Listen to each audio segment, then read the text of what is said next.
that tonight. It wasn't pre-planned, like I said, but we're going to continue to do that just to give guys longer runs, longer opportunities, but he'll be back in there tomorrow. Yeah, and I know you guys lead the league in comeback wins after double-digit deficits, but wins of this nature where, you maybe have something like a 20-point lead. Yep. You hold on to that by the end of the game. I just think back to the Dallas game. Yep. Maybe you guys lead the league in that. I don't know the stat, but for this to become a thing, how do you view that? Do you want to weed that out eventually? Are you comfortable because you guys seem to be coming out on top for a lot of those?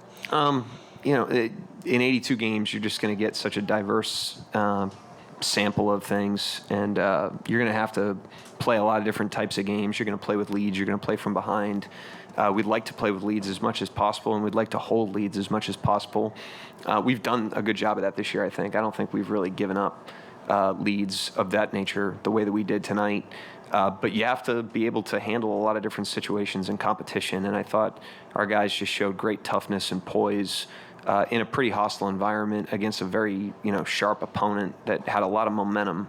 And for us to hang in there long enough to give ourselves a chance for the game to turn again and to string together the stops that we did down the stretch, I thought was really impressive by the guys. I wanted to go back to what you talked about earlier about the decision to put Lou on Williamson tonight. And you have so many options of guys you could put on Williamson, whether it's J. Will, J. Dub, him, Kenrich.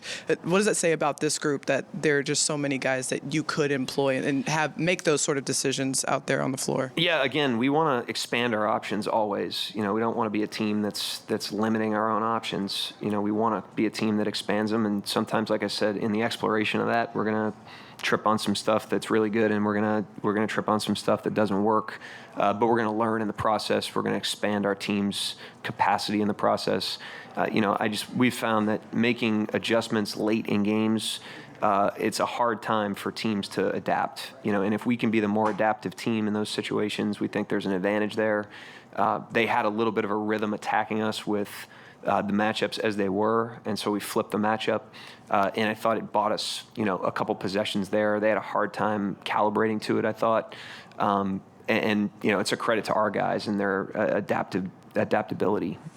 And then just wanted to ask you about Josh. I asked you about him after the Milwaukee game. He's put together a really nice stretch here. What are you seeing from him recently? He's bombing in shots. That's the first thing, and there's ups and downs in shooting. Obviously, there's a lot of variance in shooting, but I give him a lot of credit. He's worked hard on it.